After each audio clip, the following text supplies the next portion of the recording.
there's more news, in my opinion, that recently came out when it comes to Zebec. And as many of you probably guessed, it is about the Zebec cards, which I get it. Sometimes people may think, oh, it's a little bit boring, but I still think it's pretty interesting nonetheless. And I don't think it's that bad. Let me explain why. Not too long ago, Zebec basically kind of announced, when it comes to the Zebec cards, there's somewhat a new partnership in a sense through something called Julia OS. Now, when it comes to this, allegedly, their card is now live. Again, the Julia card. And when it comes to Julia OS, it is allegedly a Solana based AI framework.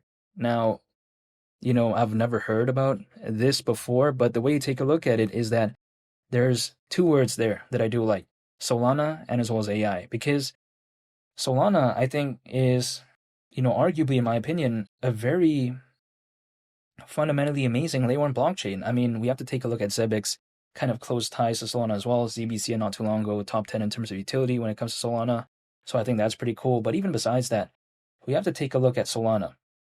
I think it's very scalable as a layer one blockchain. And we have to think about something like Ethereum, which, don't get me wrong, I mean, it's a very famous layer one blockchain. I don't think it's bad in the grand scheme of things. However, at the same time, I think it can also be debated that arguably its scalability issues, sometimes people may not be a fan of that, right? Not to mention the gas fees when it comes to Ethereum, which I am not a fan of.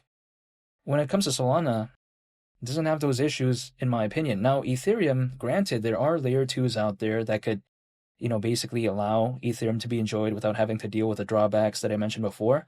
I'm totally aware of that, but then at the same time, Solana, I don't think really needs that in the grand scheme of things. Not to mention, Solana, it's beginning to be kind of this up and coming, layer one blockchain that people no longer consider as just some sort of random project that's trying to basically become a watered down version of Ethereum or the BNB chain. I think it's kind of graduated beyond that point where it's now being taken very seriously. And the way you take a look at it is that Zebec, because of its close ties to Solana, by the way, allegedly, one of the backers when it comes to Zebec is Solana Ventures. So yeah, I just thought that's a pretty cool thing to mention. But even besides that point, anything I think positive that comes out when it comes to Zebec, especially in regards to something like Solana, which again, Julia OS allegedly is a Solana-based AI framework, I think that is actually very exciting for its future, maybe because it gives more validation and I think it gives more kind of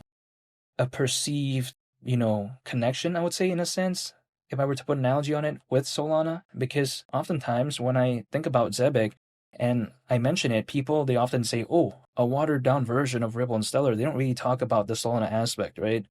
So I think seeing more stuff like this kind of gives more so of that, just, I would say, association in a sense with something like Solana in terms of the perception.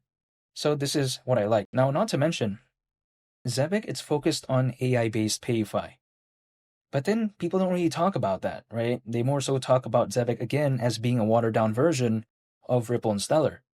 So when I see something like Julia OS, again, having that Solana aspect, having that AI aspect, and then seeing that happen when it comes to Zebec cards, I think that's all really good actually in terms of kind of strengthening the, I would say perception when it comes to Solana and Zebec, and also kind of the AI aspect when it comes to Zebec as well. I think Zebec is kind of underrated because sometimes people don't really know what it's focused on because it's focused on payrolls, it's focused on RWAs, it's focused on AI-based PayFi, it's focused on the payments market, focused on global trade and finance. They also have the Zebec cards. So I'm totally aware how it's kind of sometimes in a sense confusing, some people may argue, when it comes to what exactly Zebec is focused on. But the way you take a look at it is that, it's a diverse project. I like its focus, and it's not focused on too many different things. I think it's a good amount, and I don't think it's that bad. And if anything, right, if Zebec was only focused on pretty much the exact same things as Ripple and Stellar, then it's going to be, I think, a little bit boring, in my opinion. So at the same time, I like this. And again, I don't think Zebec is just, this kind of random project that's not really doing anything. I don't think that is the case. Now, if we take a look at it, some people may argue that, Zebec isn't doing too many things. Well, maybe in the grand scheme of things, it isn't doing too many, but then its competitors, like for instance, right, XDC, something like Onyx, something like, for instance, Swiftcoin, XPR, I don't think they're really doing that much either, at least in terms of my perception. So when it comes to, I think, its most direct competitors, it's not like it's drastically doing way less things. Like, for instance, I'm just going to give an example. Onyx, they're planning to launch, the wallet, right? Next month, allegedly. We'll have to wait and see. They're planning to launch, Goliath, which is supposedly this layer one blockchain for the world of finance in terms of the testnet in Q3 of this year, and the mainnet is planned to launch in Q1 of next year in 2026. I mean, that's not too many things, That's pretty much like two, right? This is just my perspective. So when it comes to Zebec, sure, it may not necessarily be doing the most things out there, but I think when it comes to its competitors, really, it doesn't seem like, it's doing way less things. This is just the way I view it. Now, let's say when we take a look at ZBCN, people like to think, oh man, they just think that, oh, take a look at how well XRP is doing and all this type of stuff. Well, the way you take a look at it is that XRP, don't get me wrong, of course it is the market leader when it comes to these type of projects that are focused on payments and global trade and finance. That's the way you take a look at it. But market cap at this point, very massive. I mean, is that going to do a 20x hypothetically in the next 6 to 10 months? I would not feel comfortable believing in that idea.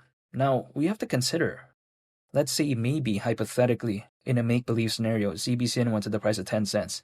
I get it, there's a big pullback, but that's around a 32x from here. I don't know if even XLM could do that in the next 6 to 10 months. You know what I mean? This is just my perspective. So, as of right now, sure, the price of ZBCN isn't necessarily doing the best in the grand scheme of things because of the pullback, but really, if we take a look at it compared to back then, it's actually doing way better. But again, in the grand scheme of things, people pay attention to the pullback, so I'm going to talk about that. Now that it's around a 32x from here, the way you take a look at it is that, at least when it comes to 10 cents, maybe, why would I rather allocate more towards XRP or XLM if, let's say, I was maybe given an option of ZBCN? This is just my perspective. I'm not saying on anyone's behalf, by the way, and I'm not telling anyone to do anything when it comes to ZBCN. But this is my thought process. Now, even 5 cents, around a 15x from here, I mean, let's say it only did that. I would still allocate more, hypothetically, towards ZBCN when compared to XRP and XLM. This is just my thought process. But again, only time will tell. But ZBCN did pretty good not too long ago without really much of an altcoin season in terms of the perception. I mean, I don't think it was actually even a fully fledged type of altcoin season at all. Not to mention, there wasn't really much, I think, to grasp onto when it comes to Zebec. I mean, think about, most of the good things that were announced when it comes to Zebec, in my opinion, was after the price of ZBCN started kind of going down, right? Just think about Gate Knox, right? Think about something like, Science Card UK. Two things, by the way, that Zebec did acquire, Gate Knox being focused on compliance through that, quite, basically speaking, and also on top of that, through Science Card UK, they're focused on education through that. I think those were two real deal acquisitions, not to mention, something like the founder of Gate Knox, again, something that Zebec acquired. Now they're working towards, the ISO 20022 compliance when it comes to Zebec. So I think that is pretty awesome. Now, some people may be thinking, okay, you're saying ISO 20022, take a look at Ripple, take a look at Stellar. They already have an aspect of ISO 20022. I'm totally aware of that. But then at least Zebec is doing something, and I think, there's at least now, for me at least, more things to kind of grasp onto as opposed to before when ZBCN was doing better in terms of price, but really there wasn't this much to grasp onto when it comes to the fundamentals, in my perspective. So let's say altcoins really had a good sentiment, which only time will tell, but with the way things are heading, maybe near the end of this year, that wouldn't surprise me. 10 cents, that wouldn't surprise me. This is just my perspective, but at the end of the day, again, I do not know the future. I can only take a look at the present and the past. And in the past, I saw what ZBCN did without really much of a catalyst. And in the present, 10 cents is around a 32x from here. And also in the present, what I do see is that Zebec is at least, updating to the community and at least working on things, right? And also at least still doing something when it comes to Zebec cards. I'm just going to stay patient. Dollar cost average hold. That's pretty much it. I'm just going to wait because I'm just going to stay patient. That's what I'm going to do. And feel free to subscribe if you enjoyed this video. I would greatly appreciate it. It's been Lee the Captain, and I'll catch you all on the next one. I'm out. Peace. Bye.